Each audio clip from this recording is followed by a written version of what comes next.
Hello दोस्तों, स्वागत है आप सभी का आपके अपने चैनल गुमंत इंस्टीट्यूट में। जैसा कि मैंने आपको बताया था कि ये वाली वीडियो में आज हम 12th क्लास के जो शॉर्ट स्टोरी है इंग्लिश में, तो शॉर्ट स्टोरी का एक चैप्टर पूरा का पूरा फिनिश कर देंगे और ऐसा कर देंगे जिंदगी में कभी भूल नहीं पाओगे। यानी कि सोते वक्त मतलब हर समय तुम्हें क्वेश्चन आंसर ऐसे याद रहेंगे, हिंदी और इंग्लिश दोनों में। बिल्कुल बोलते ना, जैसे फटाक से जो भी कुछ पूछा फटाक से निकलेगा आंसर, इस तरीके से। तो देखो, सबसे पहले मैं आपको बता दूं, ये शॉर्ट स्टोरी है ना, शॉर्ट स्टोरी में आपके 3 चैप्टर हैं अब यूपी बोर्ड में, और 3 चैप्टर में से आपके कितने 3 क्वेश्चन आएंगे, जिसमें से आपको 2 क्वेश्चनों के आंसर देने और 1 क्वेश्चन आपका 5 नंबर का रहेगा और शॉर्ट क्वेश्चन आएगा, कम से कम 30 वर्ड में लिखना है। ये सारी कुछ पता चल गया। यानी कि एक आंसर आपको कम से कम 30 वर्ड में लिखना है, 5 नंबर का आंसर रहेगा, 2 क्वेश्चन आपको बोर्ड में करने हैं और क्वेश्चन कितने आएंगे, 3 आएंगे। 3 चैप्टर हैं और तीनों चैप्टरों को एक चैप्टर आज खत्म हो जाएगा तो लगभग कितने नंबर का बनना है आप अंदाजा लगा लेंगे। कम से कम यदि एक क्वेश्चन आएगा तो 5 नंबर का होगा कम से कम, और तीनों चैप्टर में से एक एक क्वेश्चन तो आना ही आना है। ऐसा तो कभी हो ही नहीं सकता कि 3 चैप्टर हैं एक में से तीनों को तीनों आ जाए, नहीं। तो ये वेरी मोस्ट इंपॉर्टेंट है और आपके ये समझ लीजिए बहुत ज़्यादा यूजफुल और मतलब क्वेश्चन एकदम हलवा इस तरीके से। तो देखिएगा, बिल्कुल भी स्किप मत करना, एक पॉइंट भी स्किप मत करना, क्योंकि पहले मैं आपको हिंदी समझा दे रहा हूँ पूरे चैप्टर की, उसके बाद में आप एक बिल्कुल ऐसे याद हो जाएंगे, बिल्कुल बेहतरीन तरीके से। देखिएगा, ये जो गोल्डन वॉच जो चैप्टर है, जैसे कि नाम से ही पता चल रहा है golden watch, the golden watch, ये क्या है, सोने की घड़ी। एक्चुअली में इस जो कहानी है, कहानी को मैं सार में 2-3 मिनट में समझा दूंगा, उसके बाद में क्वेश्चन करते हैं। देखिएगा, इसमें इस कहानी का मुख्य पात्र समझ लीजिए शंकु है। शंकु क्या है, एक पुअर मैन यानी कि गरीब आदमी है जो कि एक फैक्ट्री में काम करता है और उसकी कितनी है, लो सैलरी वर्कर। मतलब क्या है, बहुत ही ज़्यादा लो सैलरी है। मतलब क्या कि एक दिन में 1 रुपया मिलता है, ठीक है। तो ये काम करने वाला बहुत गरीब मजदूर है और इसकी घर की प्रॉब्लम सुन लो। एक तो गरीब है, ऊपर से, और वैसे प्रॉब्लम्स तो वैसे गरीब आदमी के ही साथ होती हैं ज़्यादातर। तो ये क्या है कि इसके 2 बच्चे हैं और इसकी बीवी है, वो प्रेग्नेंट है, मतलब उसका एक बच्चा और होने वाला है, मतलब प्रेग्नेंट है। क्लियर है ना। अब बात आती है कि ये लो सैलरी वर्कर यानी कि बहुत 1 रुपया पर डे कमाता है। अब 1 रुपया कमाता है, जैसे वो ना होता है, यानी इसकी माता मर चुकी हैं और जिनका जो श्राद्ध जो होता है, तो श्राद्ध को इंग्लिश में पता नहीं क्या बोलते हैं, मैं ऐसा समझ लीजिए डेथ एनिवर्सरी, ठीक है ना, समझ जाना। तो उसके लिए उसने कर्ज लिया था और घर के लिए कुछ कर्ज लिया था, मकान का किराया उधार चल रहा था, जहाँ किराना का सामान आ जाता है वो उधार चल रहा था। तो सारा कुछ जोड़ जाड़ के कर्जा बैठ रहा था 22 रुपये 13 पैसे, जबकि इसकी इनकम कितनी है, इनकम है 1 रुपया पर डे। अब 1 रुपया पर डे के हिसाब से घर का खर्चा भी चलाना है इसे और ये कर्जा भी चुकाना है, और कर्जे वाले इस पर कर्ज मांगने आ रहे हैं, तो इसकी बहुत ज़्यादा प्रॉब्लम्स बढ़ जाती हैं। समझ जाना, एक एक पॉइंट को समझ लेना। शंकु एक गरीब आदमी है जो कि एक फैक्ट्री में काम करता है और उसकी मतलब कितनी लो सैलरी है, 1 रुपया पर डे, उस पर बहुत सारा कर्ज है। कर्ज का यदि टोटल अमाउंट में बताऊं तो 22 रुपये 13 पैसे। और इसकी एक वाइफ है, घर में वाइफ है, और वाइफ के मतलब उस पर कितने 2 बच्चे हैं और वाइफ क्या है, प्रेग्नेंट है, ठीक है। और बच्चे की तबीयत भी खराब है जिसके घाव हो रहे हैं। अब दूसरा, एक पात्र हो गया, 2 पात्र समझ में आ गए, तीसरा पात्र समझ लो, फिर कहानी स्टार्ट हो जाती है यहाँ से। तीसरा पात्र है फैक्ट्री का इंजीनियर। जिस फैक्ट्री में शंकु काम करता है उस फैक्ट्री में एक इंजीनियर है और इंजीनियर के पास है गोल्डन वॉच, मतलब उसकी गोल्डन वॉच, उसकी ऑफिस है। अब क्या है, शंकु बहुत कसम में चल रहा है और दुविधा में। देखो, जैसे जैसे मैं बता रहा हूँ, समझो आप दिमाग में इमेजिनेशन करो कि क्या चल रहा होगा उस समय पर, तर्क शक्ति बढ़ाओ, सोचो कि शंकु इस समय फैक्ट्री में है और उसके दिमाग में चल रही है, उस पर इतना सारा कर्जा है और कोई काम उसे दिखाई नहीं दे रहा, क्या करे। लेकिन अचानक उसे क्या दिखाई देता है, ऑफिस खाली पड़ी है और शीशे की कांच की खिड़की में से उसे दिखाई दे रहा है कि ऑफिस में कोई नहीं है और वहाँ पर इंजीनियर की टेबल है, टेबल पर इंजीनियर की सोने की घड़ी पड़ी हुई है। तो दिमाग में, यानी कि वो चोर नहीं है लेकिन उसके यानी कि पहले वो देखता है, फिर इधर उधर देखता है, यानी कि कोई नहीं है, तो फिर उसके दिमाग में आता है यार कि मैं इस घड़ी को चुरा लूँ और इसको बेच दूंगा तो मेरी सारी प्रॉब्लम्स से छुटकारा मिल जाएगा। लेकिन फिर उसी क्षण वो सोचता है कि यदि मेरे को किसी ने देख लिया तो यानी कि वो एक तो उसकी वो होगी, मतलब समझ रहे हो ना, उसकी बेइज्जती होगी, ऊपर से उसको जिस फैक्ट्री में काम कर रहा है उससे भी निकाल दिया जाएगा, तो फिर उस पर काम ही नहीं रह जाएगा, ये सोचता है। लेकिन फिर भी वो सोचता है कि मेरे पास और कोई चारा ही नहीं है, घड़ी चुराने के अलावा और कोई मेरे को रास्ता नहीं दिखाई दे रहा जिससे कि मैं अपना इतना कर्ज चुका सकूं। ये उसके दिमाग में विचार आ रहे होते हैं उस समय पर। फिर वो क्या करता है, उस पर फिर एक दिन वो चला जाता है, सो जाता है। सोते समय भी वो यही सोचता है कि यानी इतना वो है, बोझ है। ऊपर से ये भी सोचता है कि उसका बीवी उसकी प्रेग्नेंट है, एक और बोझ उसके ऊपर बढ़ गया तो बच्चा होने वाला है। बहुत सारी दिक्कतें हो गई। अब उसके पास में कोई मतलब रात भर मतलब इधर उधर सोता है, मतलब सोता नहीं है, बस सोचता है। और उसके बाद देन वो लास्ट में फैक्ट्री का मतलब एक दिन देखता है कोई नहीं है, और वो घड़ी चुराने का टाइम भी निश्चित कर लेता है कि घड़ी दोपहर का लंच का समय, उस समय पर लंच की घंटी बजती है फैक्ट्री में, सभी लोग अपना अपना लंच करने जाते हैं, इंजीनियर भी अपना लंच करने जाता है और घड़ी वहीं पर छोड़ जाता है फैक्ट्री की ऑफिस में। अब वो मौका देखते ही शंकु क्या करता है, फैक्ट्री में एंट्री मारता है और इधर उधर देखता है चारों तरफ, और देख के कोई नहीं है और तुरंत घड़ी को उठा के जेब में डाल देता है। फिर जेब में डालते ही उसका हाथ वाथ कांपने लगते हैं, और मतलब उसके दिमाग में इतना डर हो जाता है किसी ने मेरे को देख लिया है या देख लिया होगा तो मेरे को मतलब बेइज्जती की जाएगी, मेरे को इस फैक्ट्री से निकाल दिया जाएगा, मतलब मेरे को जॉब से डिसमिस कर दिया जाएगा। ये उसके दिमाग में थॉट्स आने लगते हैं, और अचानक बोलता है ये सब उससे गलत लगता है बहुत ज़्यादा, और अपने आप में वो मतलब सहम जाता है, मायूस हो जाता है, हाथ पाँव कांपने लगते हैं। तो अंत में क्या करता है, वो घड़ी को निकाल कर वहाँ पर वापस रख देता है। तो ये है पूरी कहानी। अब इसी कहानी पे से इसमें इस पूरे चैप्टर में क्या बनते हैं, प्रश्न उत्तर बनते हैं। प्रश्न उत्तर कैसे बनेंगे, शंकु कौन था, शंकु इज ए पुअर मैन। शंकु का मतलब शंकु की क्या प्रॉब्लम्स थी कि उसकी एक तो घर की हालत बहुत ज़्यादा ख़राब थी, उसको मतलब अर्जेंटली नीड्स ऑफ मनी, उसकी क्या थी, बहुत सारी मतलब पैसों की आवश्यकता थी। अभी मैं बताऊंगा, पूरा लिखे लिखाए हैं मेरे पास, क्वेश्चन सब कुछ दिखाऊंगा, अभी पहले थोड़ा सा समझो।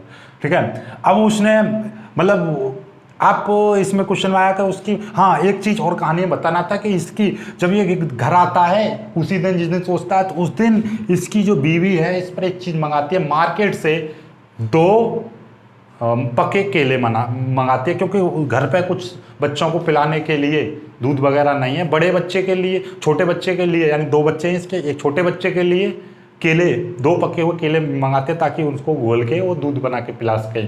और बड़े बच्चे की त्वचा पर यानी उसकी बॉडी पर काफ़ी ज़्यादा घाव हो रहे हैं, बीमार है वो, उसके लिए स्लेव यानी ऑर्नामेंट यानी कि आपका मरहम मंगाती है बाजार से। ये क्वेश्चन वहाँ पे बहुत ही ज़्यादा पॉपुलर क्वेश्चन है कि शंकु की वाइफ ने शंकु से मार्केट से क्या मंगाया था। तो पता चल गया क्या मंगाया था, यानी कि बच्चों के लिए मतलब बड़े बच्चे के लिए मरहम और छोटे बच्चे के लिए 2 पके केले। शंकु की क्या प्रॉब्लम्स थी, उसे पैसों की जरूरत थी, वो बहुत ज़्यादा कर्जे में था, इसलिए शंकु ने घड़ी चुराने के लिए क्यों डिसाइड किया, क्योंकि उसकी इतनी सारी प्रॉब्लम्स थी और उसके पास कोई और चारा नहीं था। घड़ी चुराते समय उसको क्या महसूस हुआ, उसके हाथ पाथ कांपने लगे, मायूस हो गया और मतलब बहुत ज़्यादा मतलब सहम गया, डर गया। अब उसको मतलब क्या चीज़ थी जिसके कारण उसको मतलब घड़ी चुराने को विवश कर दिया, घर की परेशानियाँ। ये सब हिंदी में बोल रहा हूँ, तुम्हें याद हो गया। अब ऐसी इंग्लिश में याद हो जाएगा, बिल्कुल भी टेंशन मत लो। देखो अब स्टार्ट करते हैं इंग्लिश में, देखो किस तरीके से याद हो जाएगा। पूरा देखना वीडियो को इंग्लिश में। अब देखो मैं कॉपी पर समझाता हूँ आपको। क्वेश्चनों को इस तरीके से कर लेंगे कि जिंदगी में कभी भूल नहीं पाओगे। देखिएगा, गोल्डन वॉच पहला क्वेश्चन बनता है, इसमें से 14 क्वेश्चन है। पहला क्वेश्चन, वेयर डिड शंकु वर्क, शंकु कहाँ काम करता था। शंकु वर्कड इन ए फैक्ट्री, शंकु फैक्ट्री में काम करता था, अभी बताया है आपको। दूसरा क्वेश्चन देखिएगा, एक एक क्वेश्चन का हिंदी में मीन्स और इंग्लिश में दोनों कुछ समझ जाओगे। What were Shanku problems and how did to plan to solve them, मतलब शंकु की क्या समस्याएं थी और उसने कैसे उनको सॉल्व करने का प्लान बनाया। तो आपको पता ही है शंकु की 2 मेन प्रॉब्लम थी। तो there was mainly 2 problems before Shanku, Shanku के सामने केवल 2 प्रॉब्लम्स थी। वो क्या क्या प्रॉब्लम्स थी आपको पता है, अभी अभी मैंने बताया था। To manage the expenses of his family in his small income, यानी कि अपनी छोटी इनकम में अपने घर के खर्चों को मैनेज करना। ठीक है ना, मतलब उसका 1 रुपये पर डे उसकी इनकम थी, तो उसी इनकम में अपने घर के खर्चे को मैनेज करना। और दूसरी इसकी मेन प्रॉब्लम क्या थी, सबसे बड़ी प्रॉब्लम ये थी कि to pay the loan which the amount to the different people, यानी कि उस लोन को पे करना जो कि उसने दूसरे लोगों से यानी डिफरेंट अलग अलग लोगों से, विभिन्न लोगों से उसने लोन ले रखी थी। तो क्लियर हो गया, यानी कि 2 उसकी मेन प्रॉब्लम थी। अब उसने सॉल्व करने के लिए क्या प्लान बनाया था, आपको पता है कि Shanku plan to solve these problems, Shanku ने इन प्रॉब्लम्स को सॉल्व करने के लिए एक प्लान बनाया, क्या, to stealing the golden watch of the factory engineer, यानी कि इंजीनियर, फैक्ट्री के इंजीनियर की गोल्डन वॉच को चुराने का उसने प्लान बना लिया। यही तो था, अभी बताया था आपको। देखिएगा इतने इससे इजी मिल जाए पूरे यूट्यूब पर तो गारंटी है इस तरीके की इजी लैंग्वेज में क्वेश्चन आंसर और इतनी इजी हिंदी तरीके से। ठीक है, next, what time of the day did Shanku think was the most suitable for stealing the golden watch and why, यानी कि शंकु ने ऐसा कौन सा सुटेबल टाइम चुना, घड़ी चुराने के लिए कौन सा उचित समय चुना और क्यों चुना। तो आपको पता है इंटरवल, यानी शंकु thoughts the interval was the most suitable time for stealing the golden watch, यानी कि शंकु ने सोचा, यानी क्या सोचा था, इंटरवल यानी कि लंच का टाइम, मोस्ट सुटेबल टाइम यानी कि बहुत उचित समय है घड़ी चुराने के लिए, क्योंकि at this time everyone went to for lunch, यानी इस समय सभी कहाँ पर चले जाते हैं, अपना लंच करने के लिए चले जाते हैं। क्लियर है ना बात, एकदम मतलब इस तरीके से क्वेश्चन है जो ऐसे लग रहा है जैसे कि अब सब कुछ पता है तुम्हें पहले से, क्योंकि आपको कहानी जो सिखा दी है हमने। ठीक है, अब देखिएगा, what did Shanku wife ask him to bring from market, Shanku की वाइफ ने मार्केट से क्या मंगाया था आपको पता है, यानी कि 2 केले मंगाए थे पके हुए और क्या मंगाया था, ऑइंटमेंट यानी कि आपका स्लेब मंगाया था, मैंने मरहम। तो Shanku's wife ask him to bring from the market, यानी कि शंकु की वाइफ ने मार्केट के लिए क्या, ऑर्नामेंट यानी कि मरहम for the sores of her child's body, यानी कि सोर्स में घाव लिख देना, घावों के लिए, यानी कि अपने बच्चे के घावों के लिए ऑर्नामेंट यानी कि मरहम मंगाया था। एंड 2 राइफ बनाना आल्सो, और क्या साथ में और क्या मंगाया था, 2 पके हुए केले। तो 2 चीज़ याद रख लेना, ऑर्नामेंट यहाँ पे स्लेब भी लिख सकते हैं, SLAVE, स्लेब में क्या होता है, मरहम होता है। ठीक है, स्लेब मंगाया था, स्लेब एंड, तो यहाँ पे इतना भी लिख दीजिए, Shanku's wife ask him to bring from market salve and 2 ripe bananas, केवल इतना लिख दीजिए, 2 पके केले और स्लेब मरहम मंगाया था, सिंपली। अब नेक्स्ट क्वेश्चन की तरफ आते हैं, और क्वेश्चन से पहले आपने अभी तक हमारे चैनल को सब्सक्राइब नहीं किया तो सब्सक्राइब कर लेना, वीडियो अभी तक लाइक नहीं किया तो वीडियो को लाइक कर देना और अपने दोस्तों तक शेयर जरूर कर देना। ठीक है, नेक्स्ट चलते हैं, अब देखिएगा, व्हाट स्टॉपेड शंकु from the stealing the watch in the beginning, यानी कि व्हाट स्टॉपेड यानी कि क्या रोक रहा था शंकु को घड़ी चुराने से, शुरुआत में शंकु को ऐसा क्या था जो उसे रोक रहा था घड़ी को चुराने से, तो आपको पता है उसका भय। ठीक है, शंकु वाज अफर्ड ऑफ बीइंग कॉच, यानी कि उसका पकड़े जाने का उसको भय था, डर था। सो दिस थिंग स्टॉपेड शंकु फ्रॉम स्टीलिंग गोल्ड, यही सोच, यही चीज उसको क्या कर रही थी, घड़ी चुराने से रोक रही थी। बताओ यार, इससे हलवा क्वेश्चन बना दिया। अब तो यार ऐसे मतलब हिंदी इंग्लिश में इस तरीके से याद हो गए, जिंदगी में कभी भूल पाओगे, कभी नहीं भूल पाओगे, बुढ़ापे में भी बताओगे कि शंकु कौन था। ठीक है, चलो देखिएगा, छठा question, why could he no longer postpone the act of stealing, यानी कि उसने चोरी की जो बात थी, सो चोरी का जो उसने प्लान बनाया था, चोरी का जो एक्ट उसने बनाया था, तो उसको पोस्टपोन, लंबे समय तक पोस्टपोन क्यों नहीं कर पाया था वो, क्योंकि आपको पता है उसकी मतलब इतनी ज़्यादा अर्जेंट नीड थी, अर्जेंट इतनी उसकी आवश्यकता थी। तो Shanku had many urgent needs of money, उसको बहुत ही ज़्यादा अर्जेंट थी मनी की, इसलिए so he could not longer postpone an act of stealing, चोरी की चीज़ को या चोरी की बात को वो ज़्यादा समय तक यानी लंबे समय तक पोस्टपोन नहीं कर सका, आगे नहीं बढ़ा सका, क्योंकि उसको पैसों की सख्त ज़रूरत थी, बहुत ज़्यादा आवश्यकता थी, उसकी बहुत ज़्यादा प्रॉब्लम्स थी। ठीक है, तो एक एक करके क्वेश्चनों को कर लेना आप। ठीक है, नेक्स्ट देखिएगा, नेक्स्ट है आपका, what made Shanku decide that he had no other choice but to steal, मतलब उसको क्या चीज़ थी, यानी कि उसको मतलब कैसे डिसाइड करोगे, मतलब व्हाट मेड डिसाइड दैट, शंकु ने कैसे डिसाइड किया कि उसके पास और कोई चॉइस नहीं है घड़ी चुराने के सिवा। वाई डिड शंकु स्टील वॉच, यानी कि वो घड़ी को क्यों चुराना चाहता था। ठीक है, तो बताइए, तो Shanku urgent needs of money and pressure of the people to pay loan, मतलब क्या, शंकु की बहुत ज़्यादा आवश्यकता थी और उसके पास में दबाव था उसे मेंटली कि उसको लोन जमा करनी है, लोन का मतलब उसको कर्ज जमा करना है, कर्ज देना है उन लोगों को जिनसे उन्होंने ले रखा था, भिन्न भिन्न लोगों से। ठीक है, and this thing made him to decide to he had no other choice but to steal. मतलब उस यही चीज़ उसके दिमाग में बैठा दी कि उसके पास और कोई चॉइस नहीं है घड़ी चुराने के सिवा। तो मतलब क्या है, घड़ी चुराने के सिवा उसके पास कोई और चॉइस नहीं है, क्योंकि उसके पास बहुत ज़्यादा कर्जा था, उसे पैसों की बहुत ज़्यादा आवश्यकता थी, उसके पास बहुत ज़्यादा दबाव था कि उसका पैसा उसको जमा करना है, लोन देना है और लोगों का। नेक्स्ट अब हमारा बात आती है अगले क्वेश्चन की तरफ। देखिएगा बहुत ही प्यारे प्यारे क्वेश्चन, इस तरीके से क्वेश्चन को डिजाइन किया है कि ये समझ लीजिए बिल्कुल बहुत मेहनत लगी है। और ये क्वेश्चन तो है मैं पीडीएफ में भी दूंगा, पर पीडीएफ में तब दूंगा जब इस वीडियो पे कम से कम आपका 1000 व्यू, मैं ज़्यादा ना कह रहा, बस 1000 के यानी कि 1000 व्यू से ज़्यादा आ जाए।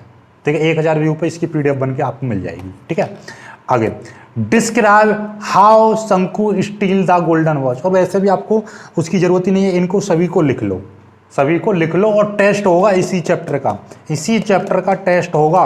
ठीक है, कल आपको टेस्ट सीरीज मिल जाएगी, इस चैप्टर का टेस्ट है कल। ठीक है, कल टेस्ट सीरीज मिलेगी। ठीक है, कल सिलेबस दे दूंगा। और डिस्क्राइब हाउ शंकु स्टील द गोल्डन वॉच। मतलब शंकु ने उसे किस तरीके से उसका, तो वंस लगाओ, वंस शंकु से दैट, मतलब ये है कि उसने गोल्डन घड़ी जो चुराई थी, तो उसका डिस्क्राइब करना है किस तरीके से चुराई थी। तो आपको पता है क्या हुआ था, बताया था। तो देखिएगा, चलो स्टार्ट करते हैं कि once Shanku saw that his engineer had gone to lunch. उसने देखा कि उसका इंजीनियर किसके लिए, लंच के लिए जा चुका है। And his watch lying on the table, और उसकी जो घड़ी है वो टेबल पर रखी है। So he went into the office, और वह ऑफिस में गया। लुक्ड एट अराउंड हिम, मैंने अपने चारों तरफ, लुक्ड ऑल अराउंड हिम, और अपने चारों तरफ देखा। And put the watch into this pocket, मतलब और घड़ी चुपके से खट देखना उठाई और जेब में डाल दी। विद ट्रेवलिंग हैंड्स, और कांपते हुए हाथों से, यानी कि हाथ कांपते गए, घड़ी उठाई और उठा के जेब में डाल दी। ठीक है, काम खत्म कर दिया उसने। क्लियर है, बहुत अच्छे से। इस तरीके का क्वेश्चन यार, मतलब मैं कह रहा हूँ कि ऐसे क्वेश्चन कोई नहीं बता सकता भाई। वाई डिड शंकु कर्स हिमसेल्फ, यानी उसने अपने आप को मतलब क्यों कोसा। ठीक है, तो क्या है, क्यों दोष दिया, मतलब ये कि वैन शंकु न्यू दैट, शंकु ने मतलब सोचा कि हिज वाइफ, यानी क्वेश्चन है ये कि वाई डिड शंकु कर्स हिमसेल्फ, यानी कि उसने अपने आप को क्यों दोषा, क्यों उसने अपने आप को कोसा, दोषा, क्यों अपने आप को दोषी माना, क्यों अपने आप को, मतलब उसने बोला ना, अपने आप को बोलते ना यार मैं बहुत अभागा हूँ, इस तरीके से जो सोचते हैं कि मैं बहुत वो हूँ, उस तरीके की बातें आती हैं ना, तो वो चीज़। तो वैन, जब शंकु नो दैट, जब नो की सेकंड फॉर्म लगाई है, वैन, जब शंकु ने जाना कि हिज वाइफ वाज प्रेग्नेंट, उसकी वाइफ प्रेग्नेंट है। He thoughts that it would be another burden on him, यानी कि उसे लगा कि यह उसके पास एक और बोझ आ गया। सो ही कर्स्ड हिमसेल्फ, तो उसने अपने आप को बहुत ज़्यादा कोसा। ठीक है, समझ में आ गई। यानी कि बर्डन माने क्या है कि एक बोझ, और मतलब उसको पता चला कि उसकी वाइफ प्रेग्नेंट है, तो उसे लगा कि यार मतलब एक और बोझ आ गया उसके पास में, एक और परेशानी आ गई, एक और दिक्कत आ गई, एक और, मतलब समझ रहे हो ना आप, फीलिंगों को समझो बस। देखिएगा नेक्स्ट, व्हाट वर शंकु feeling before stealing the watch, या एक और क्वेश्चन इस तरीके से, व्हाट डिड शंकु hesitate and was afford of stealing the watch in the beginning. मतलब ये तो पहले ही क्वेश्चन बता दिया, वही है शंकु शुरुआत में, मतलब उसकी घड़ी चुराने से पहले उसकी क्या फीलिंग थी वो बतानी है। तो शंकु वाज मच अफर्ड, बहुत ज़्यादा परेशान था, बिफोर स्टीलिंग द वॉच, यानी कि घड़ी चुराने से पहले बहुत ज़्यादा अफर्ड में था, बहुत ज़्यादा परेशानी में था, बहुत ज़्यादा दिक्कत में था, बहुत ज़्यादा सहम रहा था। ठीक है, ही फियर्ड दैट, उसे डर था, someone might him they see them, यानी कि समवन, कोई उसे घड़ी चुराते हुए देख ना ले। ही वाज नर्वस, वो बहुत ज़्यादा नर्वस था। ही हर्ट, क्या थ्रॉब्ड, यानी कि उसका जो हर्ट था, उसका जो दिल था वो बहुत तेजी से धड़क रहा था इसी कसमकस में। वॉट थॉट्स ट्रवल्ड शंकु आफ्टर कमिटिंग द थेफ्ट, यानी कि व्हाट थॉट्स ट्रवल्ड यानी कि दोष देना, ठीक है ना, परेशानी, शंकु, वाई डिड शंकु फील सफोकेटेड या डिस्क्राइब द बिहेवियर ऑफ शंकु after he had committed the thief. यानी कि उसके मतलब घड़ी चोरी करने का जो उसने कमिटमेंट कर लिया था, निश्चय कर लिया था, तो मतलब उसके बाद में उसका मतलब क्या फीलिंग थी उसकी वो डिस्क्राइब करनी है। आफ्टर द कमिटिंग थीप यानी कि चोरी की कमिटिंग करने के बाद, यानी कि उसका निश्चय करने के बाद शंकु फियर्ड, शंकु डरा, दैट कि वह डरा क्योंकि कि someone had seen him stealing the golden watch, मतलब कोई उसे घड़ी चुराते हुए देखने लगे। he would be caught as thief, कि वह घड़ी चुराते हुए यदि पकड़ा गया तो he would be dismissed the job, तो वह घड़ी जॉब से भी निकाल दिया जाएगा। these थॉट्स ट्रबल्ड, इसी से उसे डर था शंकु वेरी मच, यानी कि इसी थॉट्स, इसी सोच की वजह से शंकु बहुत ज़्यादा डरा हुआ था, बहुत ज़्यादा सहमा हुआ था, बहुत ही ज़्यादा मतलब कैसा था वो सफोकेटेड था, यानी कि बहुत ज़्यादा सहम चुका था, बहुत ज़्यादा डर गया था, बहुत ज़्यादा मतलब बोलते ना एक अंदर से बोलते ना कोई काम करने से पहले एकदम आपको डर लग जाए, वो चीज़ हो रही थी उसके फीलिंग। ठीक है, आगे देखिएगा, आगे Shanku was essential and honest, यानी मैन, कि वह शंकु क्या था, एक निश्चित ही ऑनेस्ट मैन था। Do you agree with the statement, क्या तुम इससे एग्री हो? Give reason in the support of your answer, यानी कि एक कारण का उत्तर दीजिए। मतलब शंकु एक ईमानदार व्यक्ति था, इस कथन से आप संतुष्ट हो, एग्री करते हो, तो आपको उसके बारे में कुछ कहो कि कैसे लगा कि शंकु ईमानदार है। तो भैया मुझे तो ईमानदार लगा, अब तुम्हें क्या लगा वो तुम बताओ। तो देखो मेरे according I fully agree with the statement, यानी कि मैं इस स्टेटमेंट से पूरी तरह से संतुष्ट हूँ, पूरी तरह से एग्री हूँ कि Shanku was इसेंटियली an honest man, यानी कि वह निश्चित ही एक ईमानदार आदमी था, वह निश्चित ही ईमानदार आदमी था। क्यों था ईमानदार आदमी? He stolen the watch under compulsion of his property, यानी कि बोलते ना कि कंपल्सन माने क्या होता है, एक व्यवस्था, बोलते ना भाई मुझ पर और कोई चारा नहीं था, मेरी एक व्यवस्था थी, मुझे ये काम करना पड़ा। और पॉवर्टी यानी कि गरीबी के कारण, उसकी घर की प्रॉब्लम्स के कारण, उसकी गरीबी, उसका मतलब बहुत ज़्यादा मतलब क्या था, उसके घर की हालात के कारण, बिगड़ी हुई हालात, गरीबी, ठीक है, समस्या, ये चीज़। तो मतलब उसने जो घड़ी जो चुराई थी वो किसके अंडर चुराई थी, यानी कि अपने घर की समस्याओं के विवश होकर चुराई थी, अपनी परेशानियों के से विवश होकर चुराई थी, अपनी घर की हालत से विवश होकर घड़ी चुराई थी, अपनी घर की कंडीशन से विवश होकर चुराई थी, मतलब ये है इसका। But he could not keep it with him, पर उसने वो घड़ी अपने पास नहीं रखी, and put back on the table of his officer, यानी कि उसने वह जो घड़ी थी वापस टेबल पर रख दी, ऑफिसर इंजीनियर की, मतलब उस ऑफिस की टेबल पर वापस रख दी। ठीक है, so it also shows that he was honest, तो इससे हमें पता चलता है कि शंकु क्या था, बहुत ही ईमानदार व्यक्ति था, बहुत बेचारा गरीब था। भाई गरीबी कुछ भी करा सकती है आपसे, ठीक है ना। एक वजह के ऊपर एक वीडियो बनाऊंगा मैं, 1-2 दिन में आ जाएगी। वजह कुछ भी करा सकती है, इसलिए आप वजह बना लो कि हमें 90% चाहिए, तो 90% आ ही जाएंगे गारंटी से, ध्यान से समझ लेना। वजह बना लो।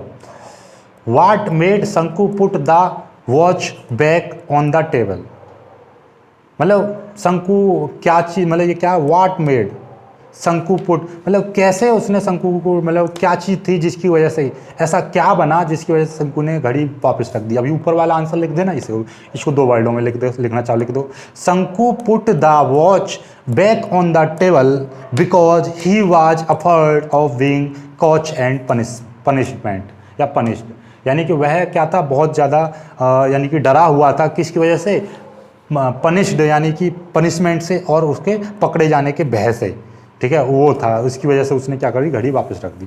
और लास्ट क्वेश्चन है आपका, अब लास्ट क्वेश्चन और कर लीजिए। लास्ट क्वेश्चन है आपका, how can you say that Shanku was a not professional thief, यानी कि कैसे सिद्ध करोगे या कैसे कहोगे तुम कि शंकु एक प्रोफेशनल थीप, यानी कि एक मतलब व्यवहारिक चोर नहीं था, समझ रहे हो ना, उसका मतलब प्रोफेशनल उसका चोर नहीं था, बोलते एक काम करने वाला, उसका काम चोरी नहीं था। तो उसका मतलब क्या है कि Shanku was not a professional thief, Shanku professional thief नहीं था, क्योंकि he choose stealing the golden watch, his hands trembled and he felt suffocated. Suffocated माने कि दम घुटना, घुटना, ठीक है। और ट्रेमल्ड माने कि कांपना, कांपना। मतलब क्या है कि उसका मतलब चोरी की घड़ी चोरी के सोचने से ही उसका क्या कहा था, हाथ कांपने लगा था, वह उसका दम घुट रहा था। जब उसने घड़ी चोरी की, चोरी के दौरान उसका क्या होता, दम घुट रहा था, उसके हाथ कांप रहे थे। तो इससे सिद्ध होता है कि किसी भी चोरी करने वाले का कभी दम नहीं घुटता है, कभी हाथ नहीं कांपते हैं, ठीक है। तो मतलब क्या है कि वो प्रोफेशनल थीप नहीं था, इससे सिद्ध होता है। वो बाद में मतलब बहुत ज़्यादा उसको मतलब एकदम ऐसा लगा कि उसका दम घुट रहा है, बहुत ज़्यादा परेशानी में आ गया था चोरी करने के बाद। तो इससे सिद्ध होता है कि वह एक प्रोफेशनल थीप नहीं था, ठीक है। क्लियर होगी बात। अब आपका एक काम रह गया है, आप गुरु दक्षिणा देने का समय आ गया। गुरु दक्षिणा ये है कि वीडियो को लाइक कर देना, चैनल को सब्सक्राइब कर लेना, नए लोग वीडियो को लाइक कर देना और शेयर कर देना। और आपका अपना दूसरा चैनल मनोज सर नाम से, आवर सेकंड चैनल, उसकी लिंक नीचे दे रखी है डिस्क्रिप्शन में, उस पर जाकर चेकआउट करो। उसमें आपको दूसरा चैनल पर हिंदी और आपका मैथ चल रहा है बहुत अच्छे से, मतलब भयंकर तरीके से तैयारी चल रही है। उससे जाकर जरूर एक बार चेकआउट करें, सब्सक्राइब करें, शेयर करें। बस आज की वीडियो में सिर्फ इतना है। वीडियो को लाइक करके अपने दोस्तों तक शेयर जरूर कर देना। जय हिंद।